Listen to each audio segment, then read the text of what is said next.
last night I was looking at something and it was like 40 million views and it was like a dog licking its asshole or something. I was like, cool, whatever I do, it'll never beat a dog licking its own butthole. You're trying to create a universe, you're trying to create a community, you're trying to build a brand, you're trying to sell product. It's different if you're a content creator or you're in that lucrative dog butthole space that everybody wants to be in. It's different if you're in that creative zone and you could just create butthole videos all day and, get the 40 million views and don't really have to think about, we all want to be This is what people come for.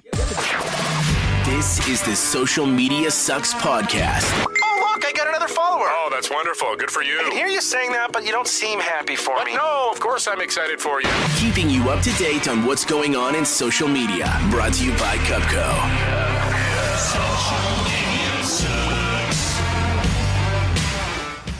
Buckle up, grab yourself a can of Liquid Death, and let's dive in. Andy, thank you so much for joining us on the Social Media Sucks podcast. Are you having the mango?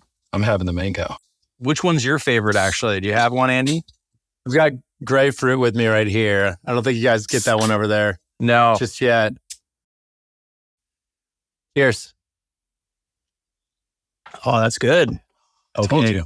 Jason's not a big fan of sparkling water, so when he had the mango here, he was like, okay, I'm sold. I'm now a fan. So I literally made a post, I don't know, probably earlier today, that I've never liked sparkling water at all.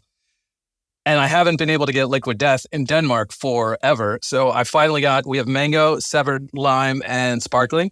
And I tried the mango and I was like, it's a game changer. Like I actually enjoy it. So not only does awesome. It fit my persona, but it's delightful. It's great. All right. And this next thing, Chris, don't listen. This isn't something you're supposed to do on a podcast.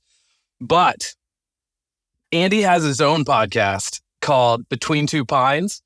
After you enjoy this entire episode and love every second of it, please go to Andy's because it is hilarious. It is funny. Don't go it's to short. Andy's. Don't do that. Stay here. Don't listen, please. Stay here until it's done. But they're so funny. They talk about ultra running, kinda, but it's just so many just funny episodes, quips, silly stuff. You had somebody on a few months ago that you said they fell and broke some bones. And you said, yeah, if you don't want to do that, don't fall. And I was just like, the most ridiculous. Just a little advice. Yeah. And if you don't want to fall, if The you don't want best to hurt advice yourself. is the most obvious advice. Yeah. Smart advice. Love it. Yeah. But you can walk during an ultra marathon, can't you? I feel like this could be There's by a lot sport. There's a lot of walking involved. And don't eating worry. at the same time, right? Like I can eat and walk at the same time, right? Yeah. This sounds like my sport. Yeah. No. You just have to be more stubborn than the average person, which I think a lot of people actually are. Okay. But yeah, it's an incredibly stupid sport. It's a colossal waste of time, which is why I started the podcast because I was like, there's all these really earnest podcasts out there talking about how great this is and being inspirational, but no one's really talking about what a fucking dumb idea all of this is and having fun with that. So that's actually, it's been a funny outlet. I wouldn't have started that if I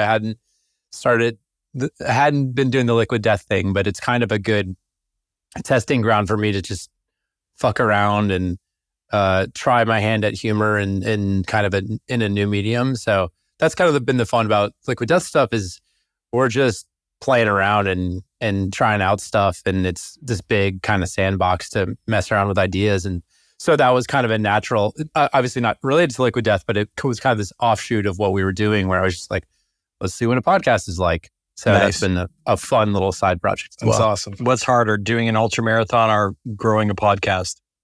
Running an ultra is hard. Growing a podcast is impossible. I would agree with that. Well, thank you for joining us. Yeah.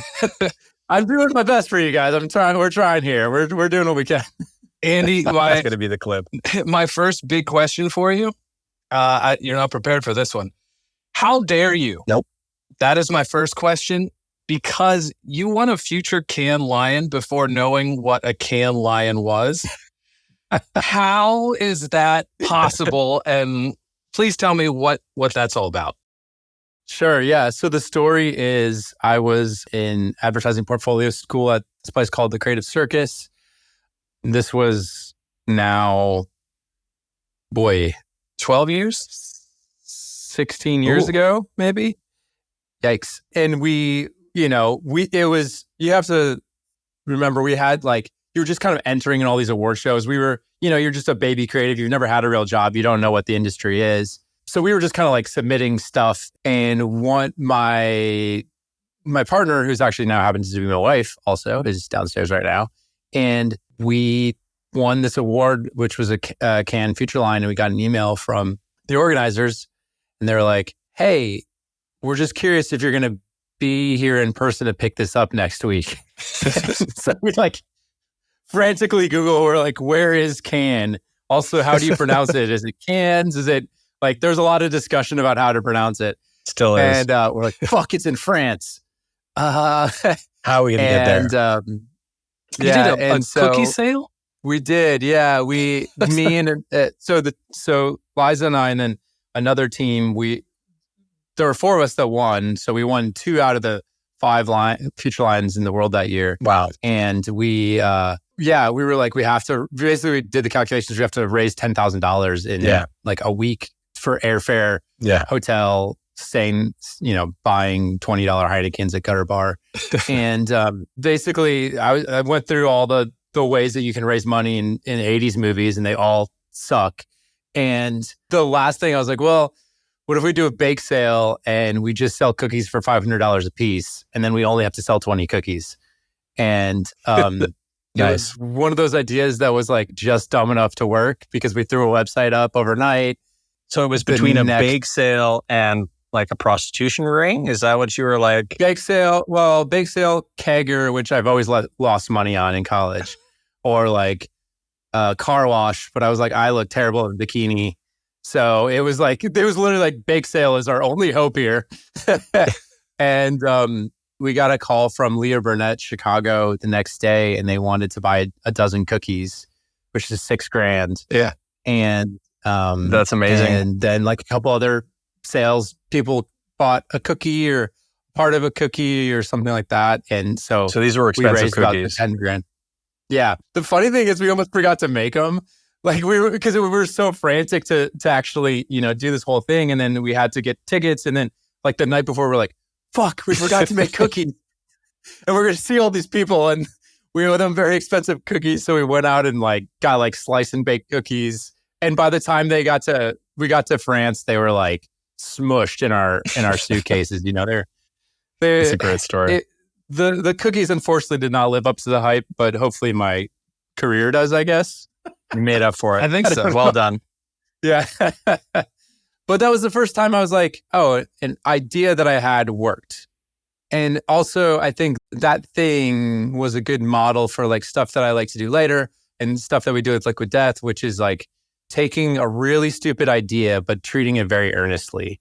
And there's something really magical in that thought of like, of this tension of like, are they serious? But I love that they're serious, but this is such a dumb idea. Because when you do something dumb and you treat it dumb, it just stays dumb. But if you treat it smart and you try to find a logic to the dumb thing, then it gets really interesting. And so that's actually a lot of stuff that we do, I think, with Liquid Death is like trying to find the logic and convincing people that our really stupid idea actually is pretty smart. Do you think I think that's part of the logic. Do you think like as an in-house creative or in-house creative team, that earnest quality is easier to come by? I mean, we're on an advertising agency side, and you've worked client side, you've worked agency side. So like you've done it all. Yeah. What's your take on that? Like, is it, because it feels to me like an in-house team can come through ideas and sell ideas more earnestly than maybe an agency can.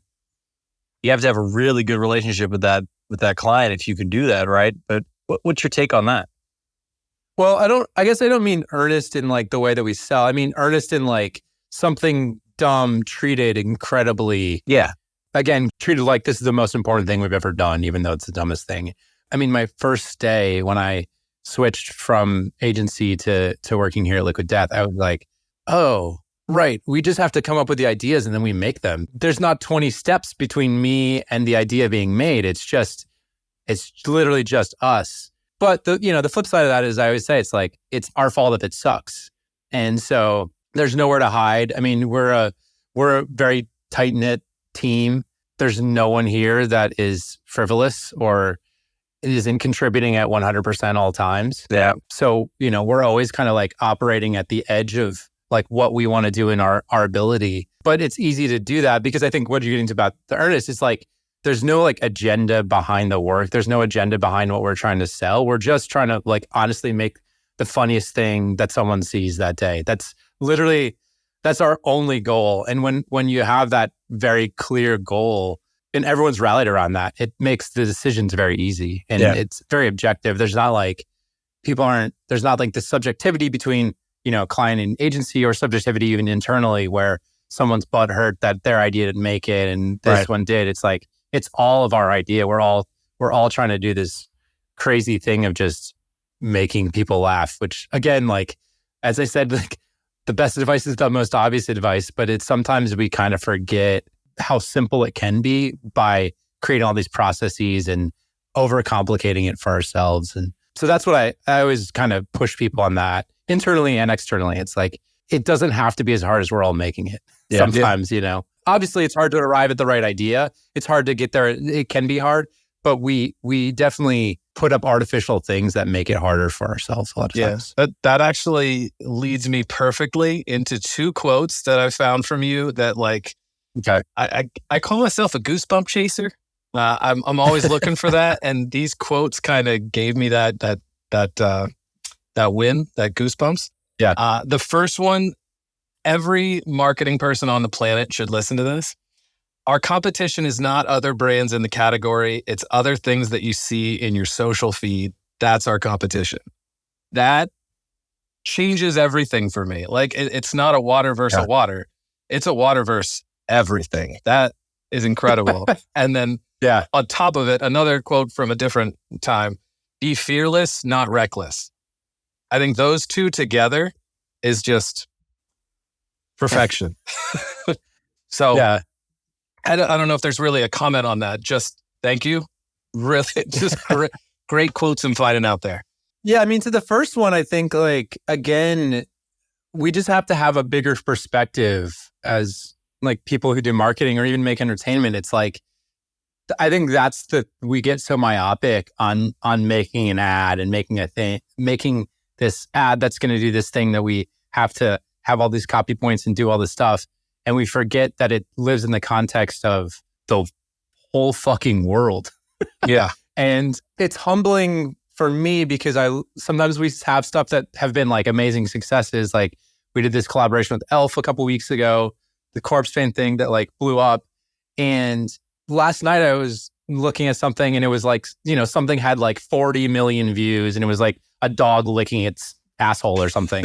And I was like, cool, whatever I do, I was like, this other thing got 13 million that I felt like really good about. And then like, whatever I do, it'll never beat a dog licking its own butthole or whatever the thing is. And I think like that kind of humility and perspective is actually really important. I mean, not specifically the butthole part, but like in general, keeping that kind of perspective about what we're doing is it will drive you to think about the stuff you do and the way you approach it totally differently. I think that's really good advice also, like the difference between creating entertainment or creating, you're creating branded entertainment. You're trying to create a universe, you're trying to create a community, you're trying to build a brand, you're trying to sell product.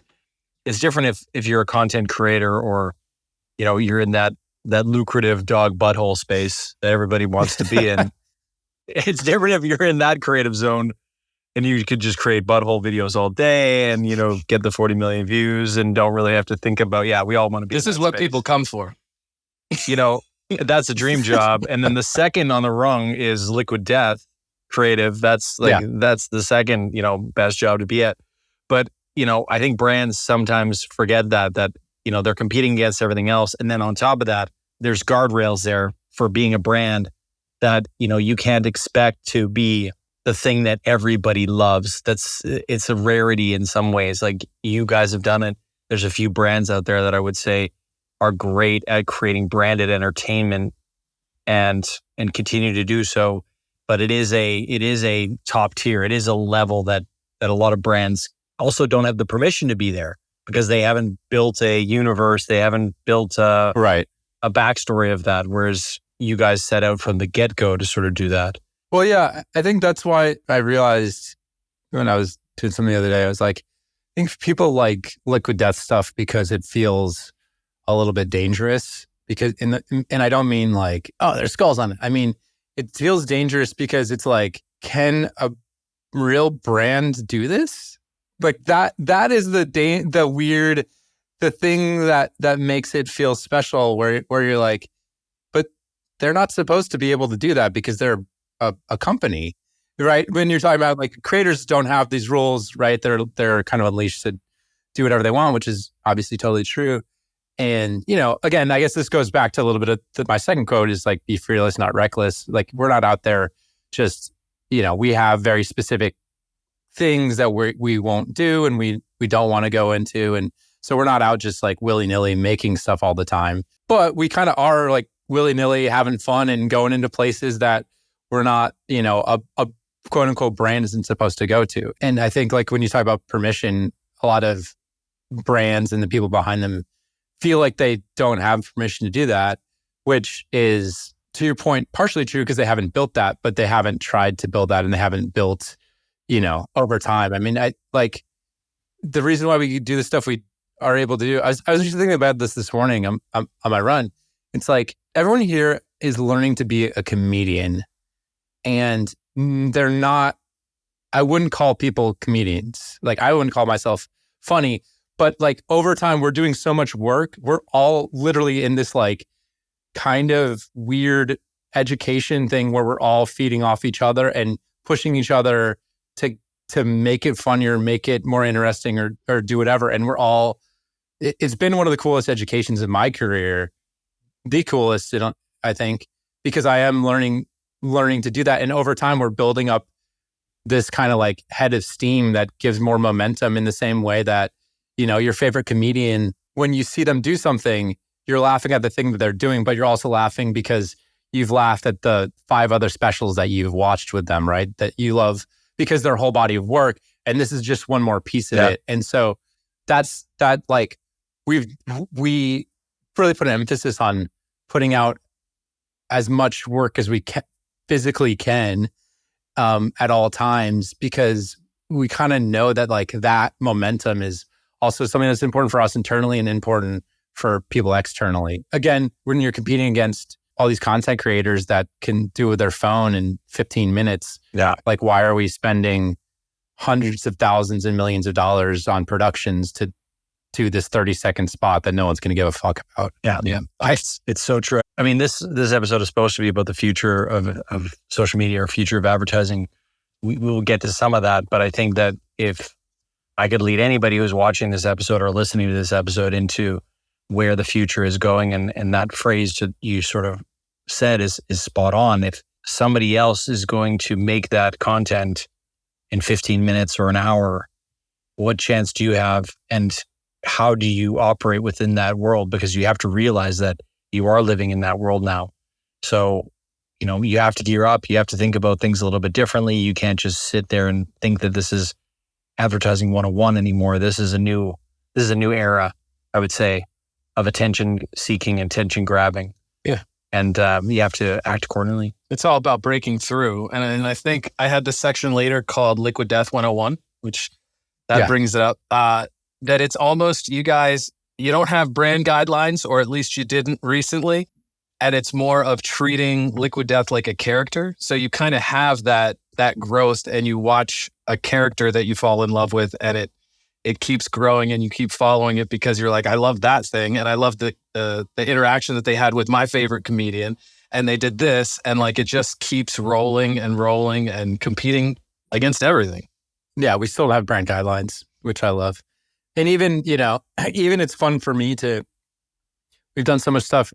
I lose track of all the stuff we've made over the last almost now 3 years that I've been a part of it. So yeah, it's funny. I'll go back to our YouTube channel and I'll just like scroll down, and it's funny to see the progression, like chronological progression over time of where we've been, the stuff we were trying, and then and how it changes over time. And that may be less perceptible to outside people, but yeah, I mean that's been the fun of this whole thing, is like allowing it to change and shift and not being the same thing. I mean, we are the same brand over and over again, or the same character, as I like to talk about.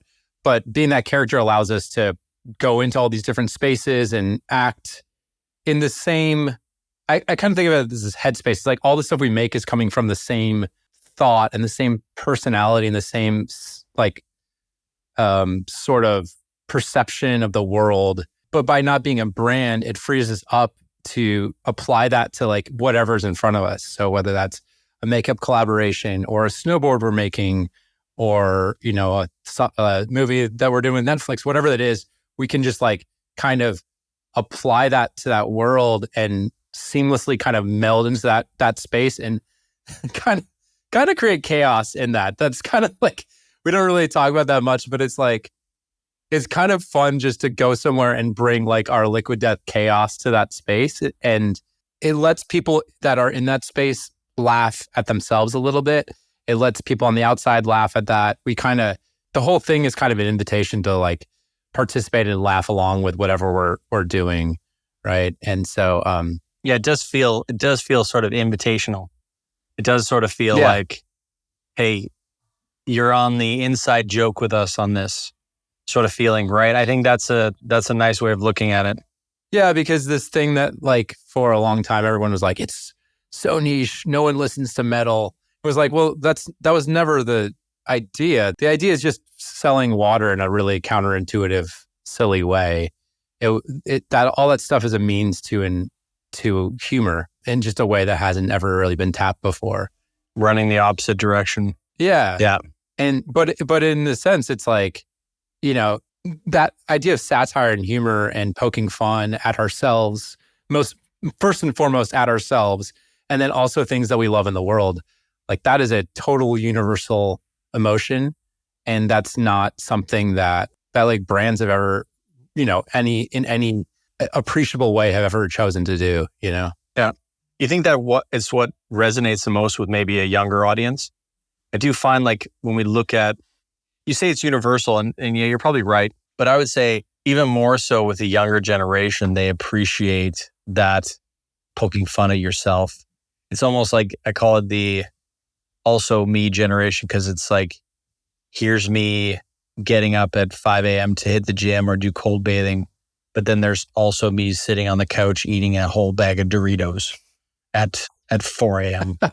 Right? So it's like, you have this also me generation, which is like, they're okay with having multiple sides of them and okay at making fun of themselves in some ways, and not taking themselves so seriously, right? So the brand also fits the ethos, the values of a younger generation. Or do you think it's ubiquitous? Do you think it's like everybody sort of has that self-deprecation bone? I mean, I certainly, you know, comedy that's existed. I mean, look at, I was just reading Steve Martin's book the other day, Born Standing Up. And like, you know, that guy, you know, in 70s and 80s was getting on the stage making a fool of himself in this totally experimental comedy that no one, you know, that took a while to catch on, and then literally became like almost a cult following as a result of people like him walking out of stand-ups and people following him around in the streets for hours on end after his show, wondering what he was going to do next.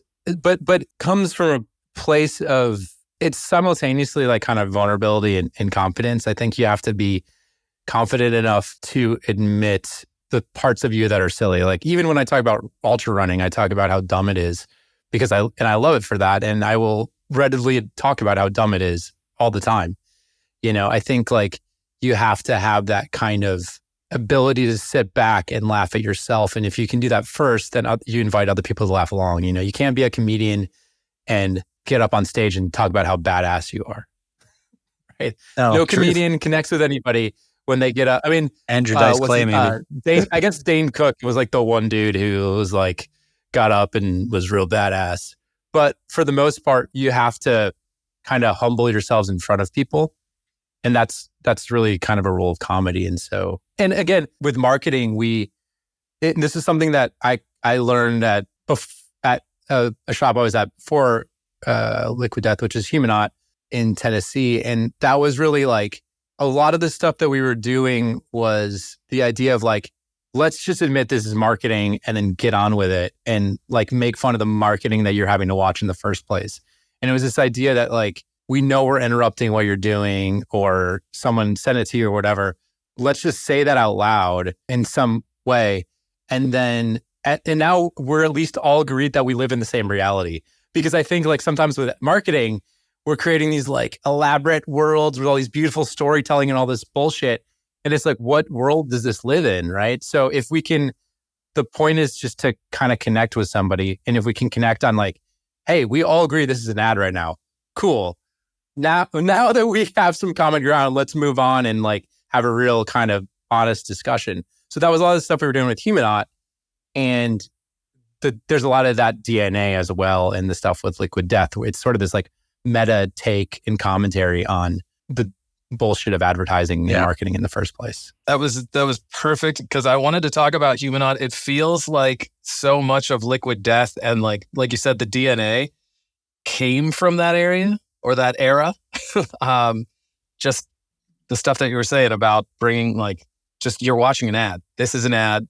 And that's where it came from. Yeah. And I think you met a lot of people there that kind of moved into the realm of Liquid Death with you or? Yeah. I mean, so our founder, Mike Cesario, he was the kind of sole creative there. He, along with the founder and chief creative, David Littlejohn, they were kind of doing that. Mike ended up leaving and my wife and I ended up kind of coming in. I actually didn't know that we had just missed each other at Humanot until years later when we were talking. We just missed him and we kind of came in and for about 2 years we're helping as the creative team there as well. But yeah, I mean, I think like everything with Liquid Death, the nice thing is that we have this brand, I'll call it, that's sort of like, it's like an amalgamation of like all the stuff that we like. And because we're getting to run it, so we just get to make the things that are part of us. So there's a lot of Humanot there. Mike and I were both at this place at Christian Porter Bogusky for, I was there for like 5 years. Mike was there for a little bit. I mean, you can see a lot of the DNA of that place and the stuff that we do and the way we think. There's a lot of our backgrounds in music and skate and metal and comedy and all those things. It's sort of like we've taken all that stuff and just like let it run wild and let all those sensibilities combine in this weird way when we're making entertainment, the same way that anybody who's writing a script or doing stand-up or writing an album, everything they're doing is kind of like all their whole life kind of interwoven in this.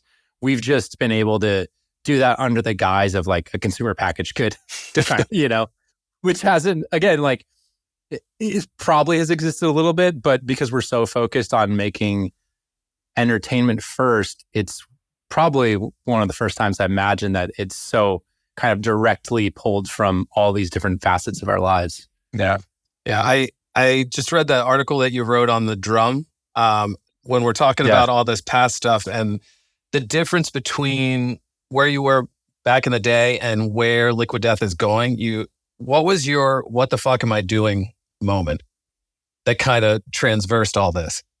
Well, yeah, I kind of mentioned in that piece, it was, I had a year that I was on Pizza Hut that was just the worst year of your life, I think. Worst year of my life, capital letters, worst W. I think some people took that as me just shitting on Pizza Hut, but it was more like, just in general, it was kind of like this really low point where, we've all been there at some point. You're like, I'm just making decks to show to somebody so they can say no.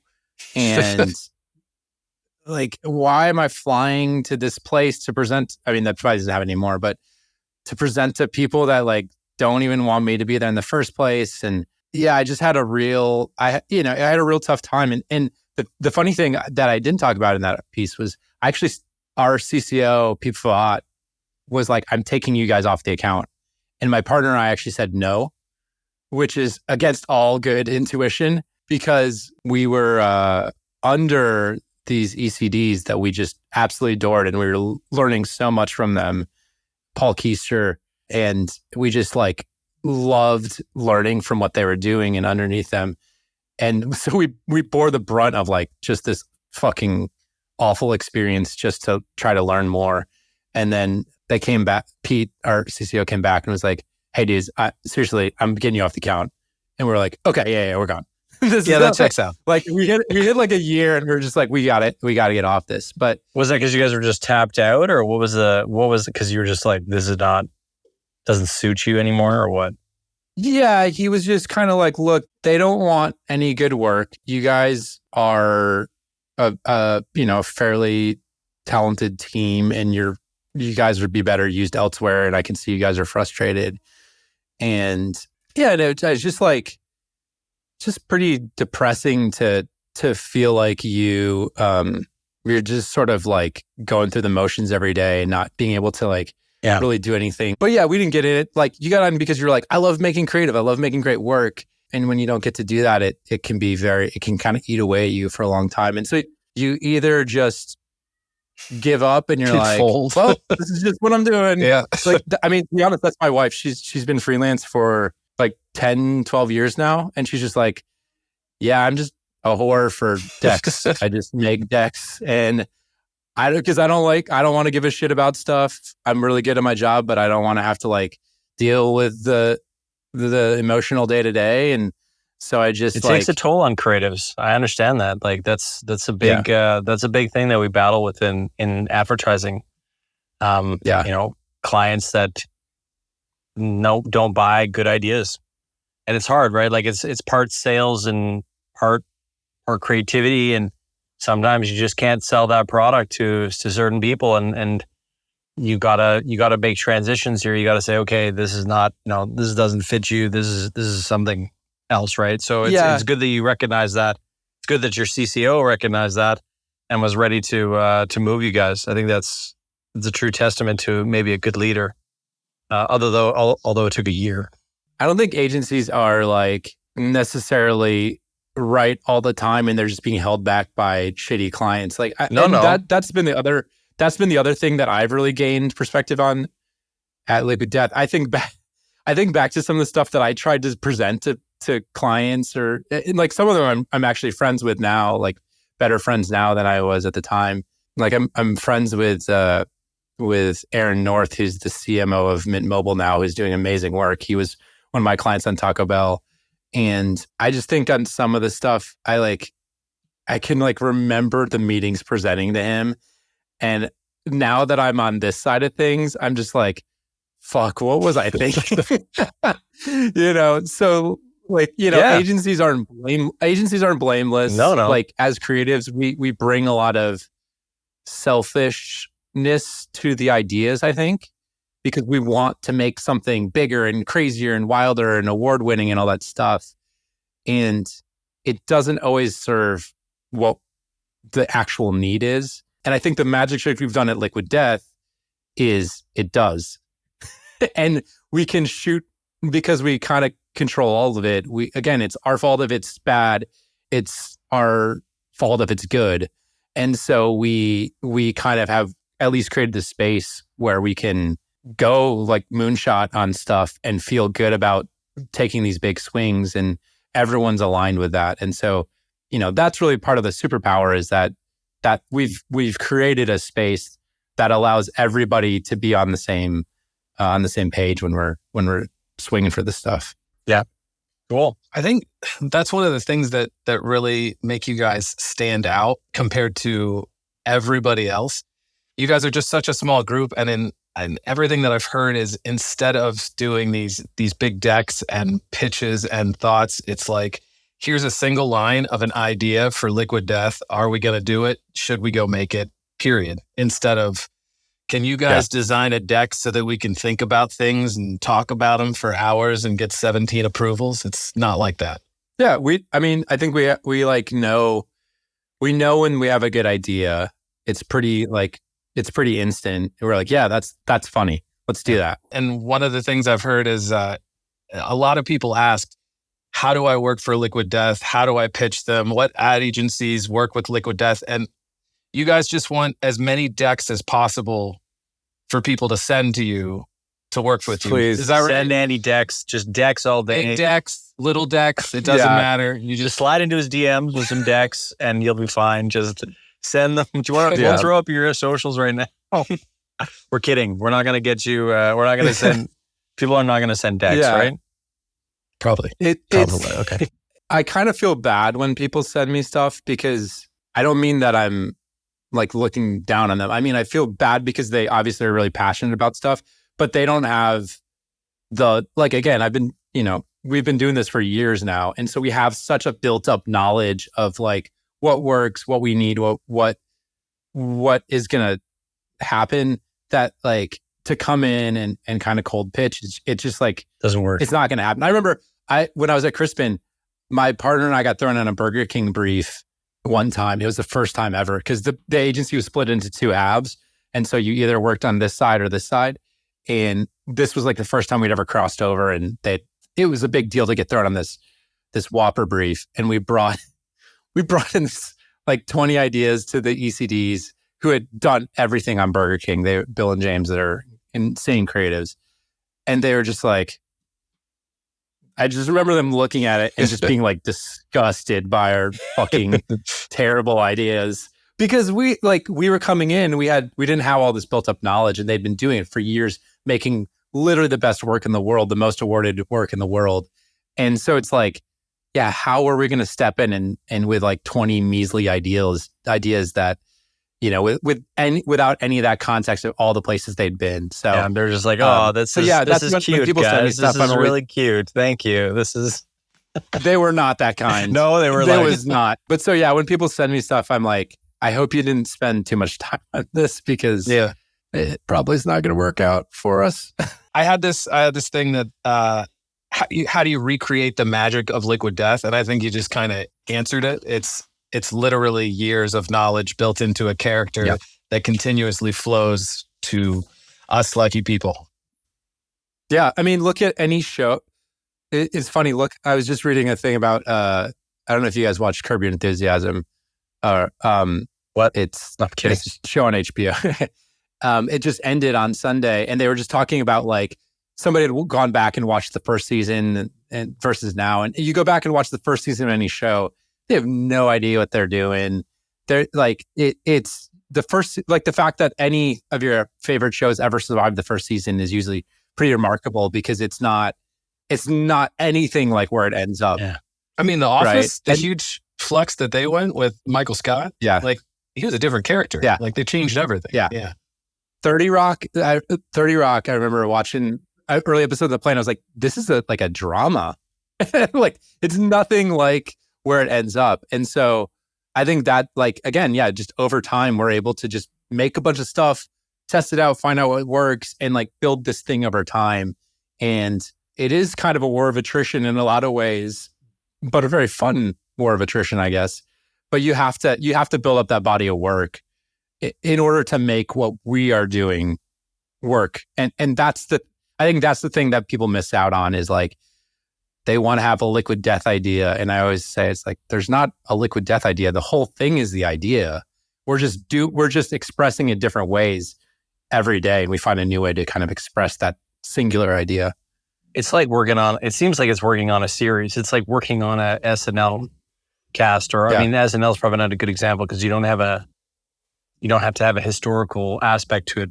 It's like working on a hit TV show like Seinfeld or Curb Your Enthusiasm or 30 Rock. Yeah. I mean, we talk about SNL a lot. Yeah. We talk about SNL a lot as kind of our model of like ingesting culture and celebrities and things and then putting this kind of weird twisted spin on it. Yeah. And so I think it's a pretty apt analogy.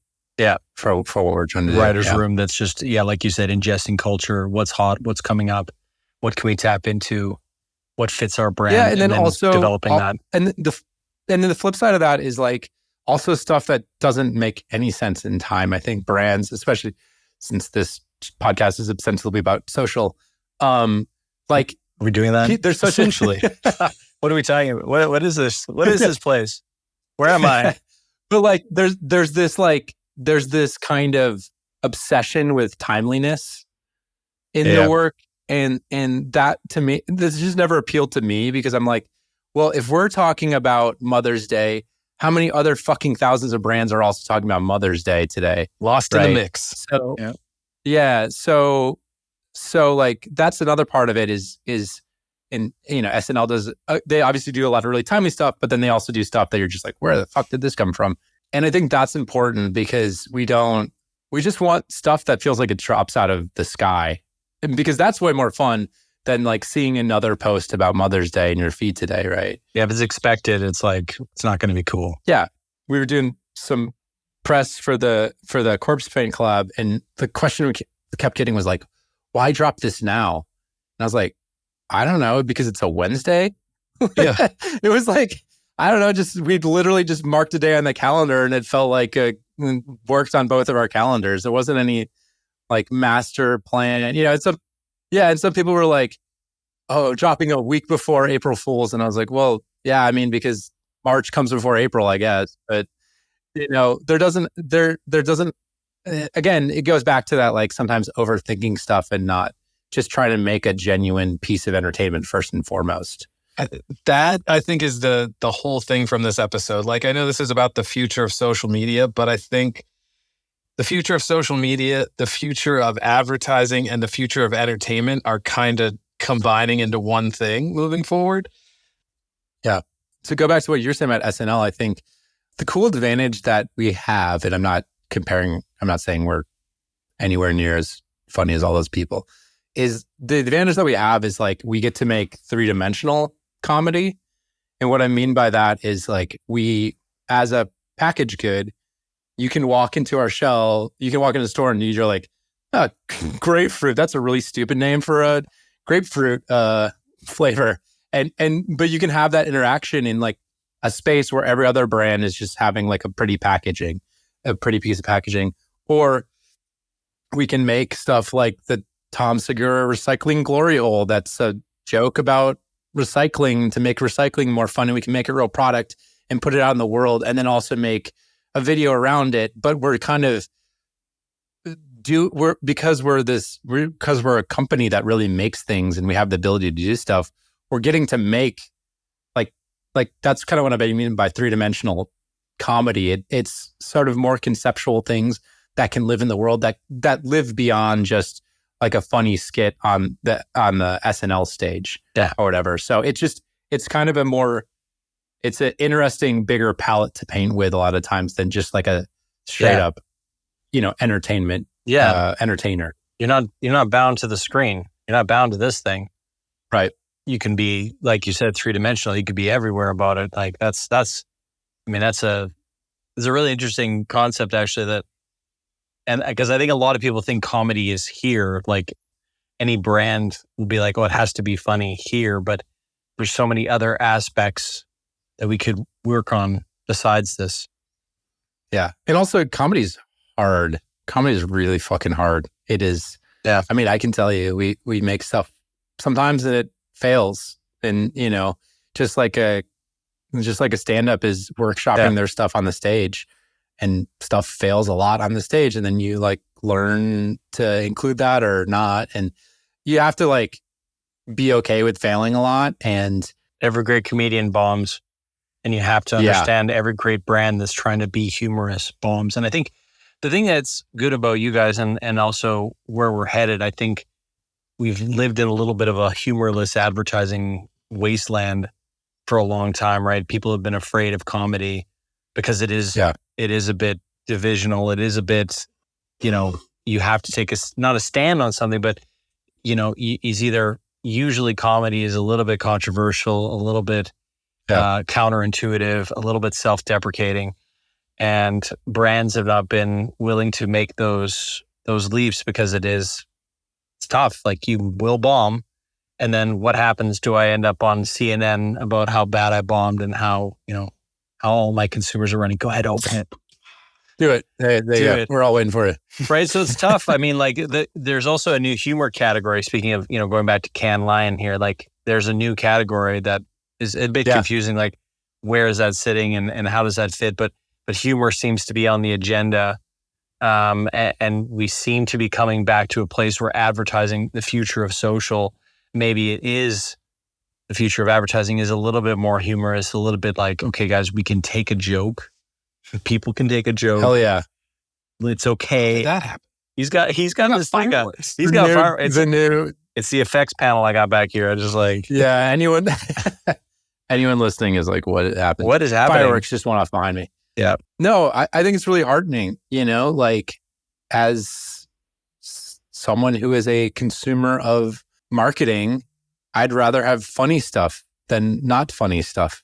Yeah. It's like not rocket science. It's like people want that kind of thing. And we're just, marketers are either scared to give it to them or again, I'll go back to this. It's like there's a difference between ad funny and actually funny. Yeah. And I say that having written very many ad funny ideas and scripts in my career.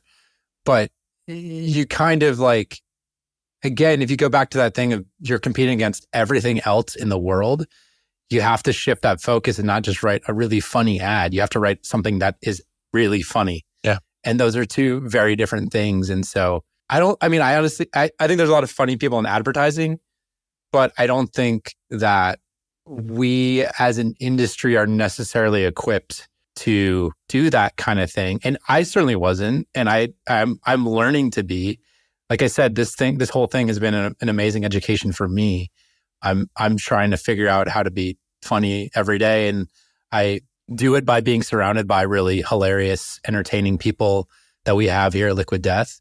I learn a lot from them, and they probably learn how to make ads from me because we have we have some like non-traditional people who don't really haven't worked in marketing, or at least that's not where they came up. But yeah, I think most people have spent their careers like writing and making funny ads, and to make something genuinely funny it's very difficult. Yeah, it's not easy. And it takes so much practice. And when we're lucky because we have so many at bats at Liquid Death that we're doing stuff all the time. But for juniors and seniors and other people, like, you learn by doing it over and over and over again. And we learn it by like actually making stuff, not just by like writing scripts. So it's because you see the feedback, you're like, oh, that worked or that didn't. And so I think that's the one thing that I've appreciated is that there's so much, the act of creating is where you actually learn the most, not like that, not the creative process. It's actually in the making that you learn stuff. It's actually being on stage, seeing if it worked. Yeah. I mean, it's actually like to your point, producing like we sell ideas internally that's like a line. And then we're like, all right, let's go make it. And sometimes we get on set and like, we've kind of written the script like a couple of days before, or we've kind of sorted it out. And then like, but we know that once we get there, we'll have, we have an idea of how we want to approach it. And so I really like to keep the process really organic and allow like some of that magic to come out in the making. And then even in the editing, like editing is is a process where you can do all kinds of amazing stuff once you take it there. So to me, it's not like, and again, this isn't like a eureka moment, but I think that there's like this kind of long arc to making the work great. And it's not like selling an idea, because that's where all the focus goes, is like often it's like we sold the idea, we did it.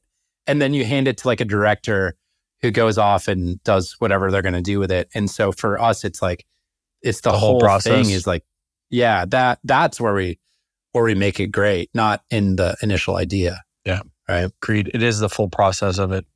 It is an art form, right? So, and it requires that you take it to the far ends of that art form, because it is like, a lump of clay that needs to be molded into the statue, and that statue then needs to go sit in a museum so people can see it. Yeah. So it needs that full process. Otherwise, it's like you're half of Michelangelo's David, and that's just the bottom. Just the bottom, just the cut.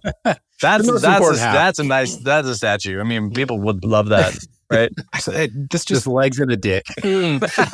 This guy gets it. He was really ahead of his time. Yeah.